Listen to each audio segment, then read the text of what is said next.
हे guys, welcome back once again. So दोस्तों, आज की कहानी जो एक्सप्लेन करने जा रहे हैं उसका नाम है ब्लैक वाटर लेक। तो कहानी शुरू होती है ब्लैक वाटर लेक से, जहाँ में बताया जाता है कि ये पूरी कहानी एक सच्ची घटना पर आधारित है। यहाँ से सीन शिफ्ट होता है एडम, ग्रे और जूली पर। ये लोग अपने घर से पिकनिक के लिए आज एक जू में जा रहे हैं। तो यहाँ हम आपको बता दें कि एडम और ग्रे असल में एक कपल है और जूली ग्रे की बहन है। तो इन तीनों लोगों ने कई दिनों से एक साथ टाइम स्पेंड नहीं किया था, तो आज इनका प्लान है कि ये जू में थोड़ा टाइम साथ बिताएंगे। कुछ ही देर की ड्राइव के बाद ये लोग फाइनली जू में एंटर करते हैं, जहाँ पर पहले से बहुत ज्यादा भीड़ जमा है, क्योंकि सभी लोगों को एक अलग ब्रीड के क्रोकोडाइल को देखने के लिए आए हैं, जिन्हें स्पेशली एशियन कंट्री से मंगाया गया है। वो तीनों उसी जगह में काफी एंजॉय करते हैं और थोड़ी देर में अंधेरा हो जाता है और तीनों को हम एक कैफे में देखते हैं, जहाँ जूली पूछती है कि अब हम कल कहाँ जाएंगे। तो एडम उन्हें जू से थोड़ी दूर पर एक ब्लैक वाटर लेक के बारे में बताता है, जो बहुत ही खूबसूरत रिवर है, और वो कहता है कि कल हम वहीं पर जाएंगे। यहाँ उसी रिवर की बात हो रही है जिसे हमने कहानी की शुरुआत में देखा था, पर उस रिवर में ऐसा क्या खास है, वेल ये तो हमें आगे पता चलेगा।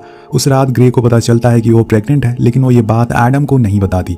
असल में वो उसे ट्रिप के एंड में इस बारे में बताएगी सही मौके पर। अगली सुबह वो लोग उस रिवर के किनारे पहुंच जाते हैं, जहां तक पहुंचने में इन्हें काफी मुशक्कत करनी पड़ती है, लेकिन ये लेट हो चुके हैं, क्योंकि जो बोट इन्हें उस रिवर के टूर करवाने वाली थी वो असल में 5 मिनट पहले ही निकल चुकी है। तो अब एडम के पास वापस जाने के अलावा कोई और चारा नहीं है। लेकिन तभी वहां उन्हें ली नाम का आदमी मिल जाता है, जो उनसे कहता है कि आप लोगों को फिशिंग ही तो करनी है, तो वो चीज मैं भी करवा सकता हूँ, आप तीनों मेरी बोट से चल सकते हो। एडम पहले तो थोड़ी देर तक सोचता है, लेकिन बाद में मान जाता है। जिसके बाद ली और एडम कुछ सामान लेने के लिए अंदर जाते हैं। इसी दौरान ग्रे जूली को प्रेग्नेंट होने वाली बात बताती है, जिसे सुनकर वो बहुत ही खुश होती है, लेकिन वो ये बात अभी एडम को ना बताने को कहती है। कुछ देर बाद जूली ली को एक बंदूक रखते हुए देखती है। वो थोड़ी सी घबरा जाती है, आखिर उसने ऐसा क्यों किया, लेकिन उसे इस बारे में पूछने का मौका ही नहीं मिलता। अब तीनों उस बोट पर बैठकर रिवर के अंदर जाने लगते हैं, जो देखने में बहुत ही खूबसूरत थी। चारों तरफ नेचर था और ताजी हवा थी। अब एक जगह रुककर फिशिंग करते हैं, पर वहाँ इनके हाथ कुछ नहीं आता। तो ली कहता है कि अगर हम थोड़ी और अंदर जाएं तो वहाँ हम अच्छी फिशिंग कर सकते हैं। तो एडम उसे और अंदर ले जाने को कहता है, और यहाँ ये लोग उसी ब्लैक वाटर लेक के बीच में आ चुके थे। अब इसके बाद ये लोग फिशिंग करना शुरू करते हैं। सभी लोग बहुत ही खुश थे, और खासकर ग्रे, क्योंकि अब वो माँ बनने वाली थी। वहीं ली एडम को बताता है कि यहाँ पे काफी क्रोकोडाइल पाए जाते हैं, इसलिए मैं अपने साथ बंदूक लेकर आया हूँ।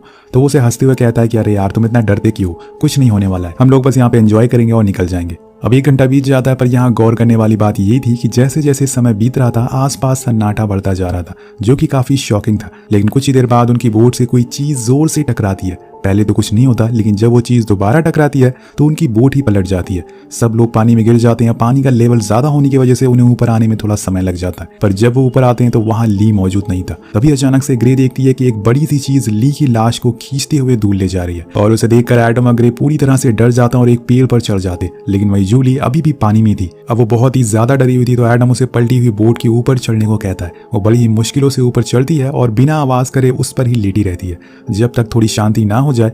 कुछ देर बाद एडम और ग्रे एक पेड़ के ऊपर चढ़ जाते हैं, ताकि उस क्रोकोडाइल से बचे रहे। लेकिन जूली अभी भी वहीं फंसी हुई है। अब वो पानी में उतरी कैसे, क्योंकि आसपास ही वो क्रोकोडाइल घूम रहा है। तो ग्रे कहती है कि तुम पानी में उतर कर ऊपर आ जाओ, लेकिन वो ऊपर आने का नाम ही नहीं ले रही थी। तभी एडम को उस बोट के साइड में एक रस्सी दिखती है, तो वो जूली को कहता है तुम इसे मेरी तरफ फेंको और फिर मैं इसे खींच लूंगा। वो पूरी ताकत लगाकर उस रस्सी को दूसरी तरफ फेंकती है, लेकिन एडम उस बोट को खींच नहीं पाता, क्योंकि वो नीचे पत्थर पर अटकी हुई थी। अब वो दोनों उससे कहते हैं कि हम इसे पकड़े हुए हमारे पास आ जाओ, लेकिन जूली इतनी डरी हुई थी कि वो पानी में उतरने का नाम ही नहीं ले रही थी।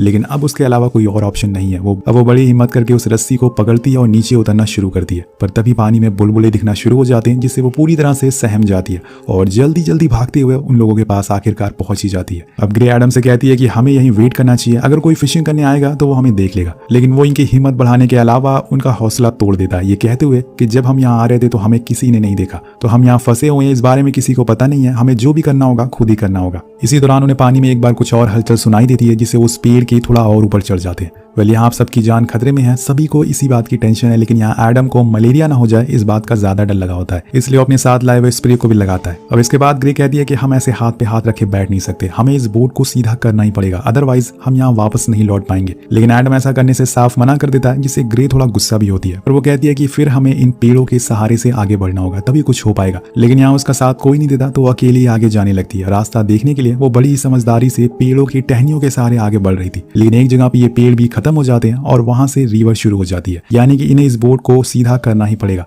वरना ये यहीं मारे जाएंगे। अब जब वो वापस आ रही होती है तो उसे पानी में कोई चीज दिखती है। वो उसके ऊपर से पत्ते हटाती है, तो वहां इंसान का कान था, जिसे देखकर वो फौरन अपने लोगों के पास आ जाती है। तो ये शायद ली का कान हो सकता है। अब तीनों उसी पेड़ पर बैठ जाते हैं और इंतजार करने लगते हैं। समय बीतने लगता है तो एडम अब ग्रे से कहता है कि मैं नीचे जाकर उस बोट को सीधे करता हूँ, तभी कुछ होगा। तुम्हें यकीन करना होगा कि हमें यहाँ कोई नहीं बचाने आएगा। लेकिन ग्रे उसे वहां जाने से मना करती है क्योंकि वो डर रही थी। लेकिन कुछ देर बाद वो भी मान जाती है क्योंकि इसके अलावा इनके पास कोई और रास्ता ही नहीं है। तो अब एडम धीरे धीरे नीचे जाने लगता है। वो उस रस्सी को पकड़कर उस बोट तक पहुंचने लगता है। उसी दौरान उसके पैर से कोई बड़ी सी चीज टकराती है, लेकिन वो बिना डरे आगे बढ़ता रहता है और आखिर में वो उस बोट तक पहुंच ही जाता है। लेकिन वहां जाकर उसे पता चलता है कि ये बोट तो बहुत ही भारी है, इसे अकेले तो सीधा नहीं किया जा सकता और वो उन दोनों को नीचे बुला भी नहीं सकता। वो फैसला करता है कि वो पानी के नीचे जाएगा और नीचे जाकर उसे सीधा करेगा। तो वो सांस रोककर नीचे जाता है, पर इसी दौरान हमें नीचे कोई अजीब सी चीज दिखती है जिसे पूरी बोट हिलने लगती है और कुछ ही पल में बोट सीधी हो जाती है।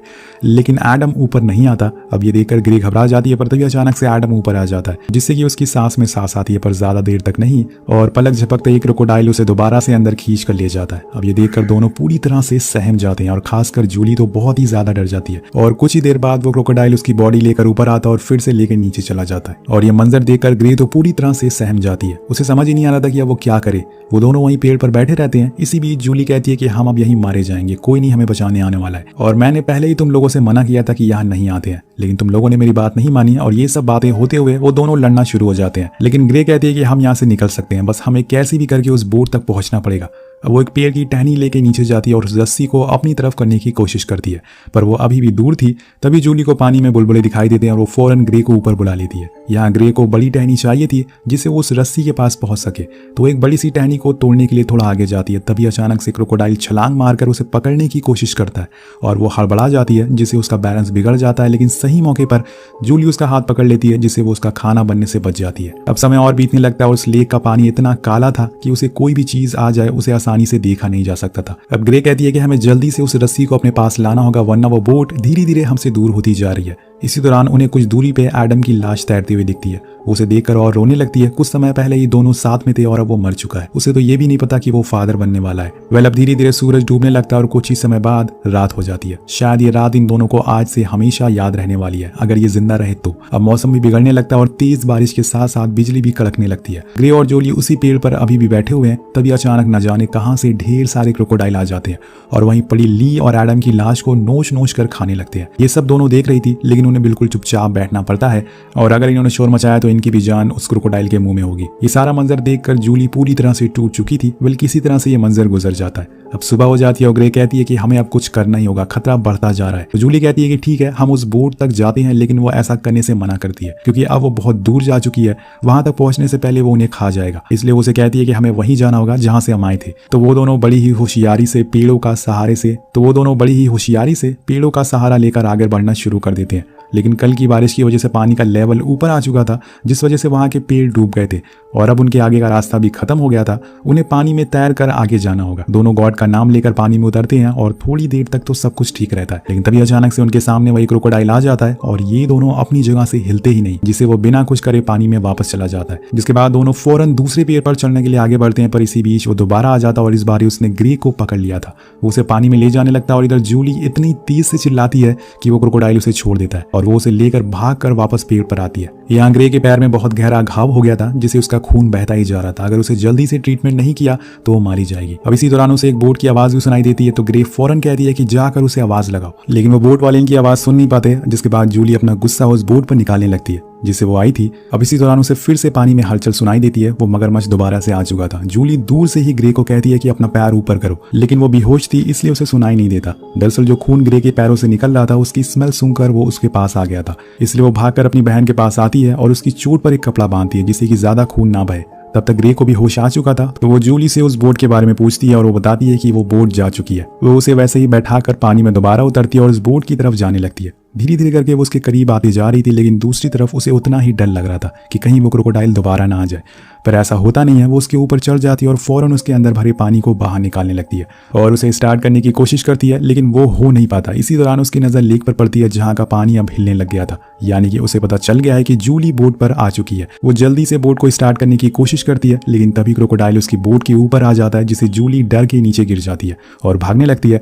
लेकिन तभी वो उसे पकड़ लेता है और थोड़ी देर के लिए स्क्रीन ब्लैक हो जाती है। जूली की जब आंख खुलती है तो वो जिंदा एक किनारे पर पड़ी हुई थी उसकी साइड में ली की आधी कटी हुई लाश पड़ी थी, जिसे देखकर वो हल्का सा डरती भी है। इधर हम एक और चीज नोटिस करते हैं कि जूली की एक हाथ की उंगली टूट चुकी है, पर वो हिम्मत नहीं हारती। उसे याद आता है कि ली ने अपने साथ एक बंदूक रखी थी, तो उसके पॉकेट को चेक करती है और उसे वो बंदूक मिल जाती है, जिसे वो अपने पास रख लेती है और फिर वो उस क्रोकोडाइल को अपने पास बुलाने की कोशिश करती है। पर वो क्रोकोडाइल भी चालाक था, वो उसके पास नहीं आता, तो वो ली का एक हाथ को उखाड़ लेती है और फिर उसे पानी में डालकर एक बार फिर से अपने पास बुलाने की कोशिश करती है। और इस बारी वो क्रोकोडाइल झांसे में आ जाता है, लेकिन उसके सामने नहीं बल्कि उसके पीछे से जैसे ही जूली मुड़ती है वो उस पर हमला कर देता है। तो उसने भी चालाकी कर दी थी यहाँ पर। वेल यहाँ जूली गोली चलाने की कोशिश करती है, लेकिन बंदूक के अंदर कीचड़ जमा होने की वजह से वो जाम हो चुकी थी और चल नहीं पाती। जूली अब भागना शुरू करती है पानी में। वो क्रोकोडाइल भी उसके पीछे पीछे था। कुछ ही देर बाद क्रोकोडाइल उसके करीब आकर उसे पकड़ लेता है और फिर बड़ी ही तेजी से उसे नीचे ले जाने लगता है। लेकिन तभी अचानक से गोली चलने की हम आवाज सुनाई देते हैं और बूम, जिसके बाद दोनों ऊपर आ जाते हैं और जूली ने आखिरकार उस क्रोकोडाइल को गोली मार दी थी, जिससे कि उसकी जान बच गई थी। वो फौरन बोट लेके ग्रे के पास आती है, पर तभी वो देखती है कि खून बहने की वजह से ग्रे की मौत हो गई है। अब ये देखकर वो पूरी तरह से टूट जाती है और उसको पकड़कर रोने लगती है। लेकिन यहाँ पर वो उसकी लाश को उसी बोट पर रख लेती है और फिर वहां से खुद उसे चलाकर टाउन आ जाती है। और इसी तरह से उसने खुद की जान बचा ली थी अपनी हिम्मत की मदद से। तो दोस्तों ये पूरी कहानी साल 2003 में हुई एक घटना पर आधारित है। उस समय 3 टीनेजर इसी ब्लैक वाटर लेक में आए थे, जहाँ पे टूरिस्ट का आना मना था। हालांकि उन्हें रेस्क्यू कर लिया गया था, पर उनका एक साथी मारा गया था। वो पूरे 22 घंटे तक ऐसे ही पेड़ पर बैठे रहे थे। अब इन लोगों ने 3 गलतियां की थी। एक तो इस ट्रिप पर अपना फोन लेकर नहीं आए थे। दूसरा, इन्होंने उस फेरी का वेट नहीं किया था। अगर कर लेते तो आज ये नौबत नहीं आती। तीसरी गलती, ये जिस जगह पर फंसे हुए थे वहाँ टूरिस्ट का जाना मना था, पर फिर भी ये लोग वहाँ गए। तो मेरा सवाल आपसे, अगर आप ऐसी जगह पर फंस जाते हैं तो पहला काम क्या करेंगे खुद की जान बचाने के लिए? नीचे कमेंट करके हमें जरूर बताएगा।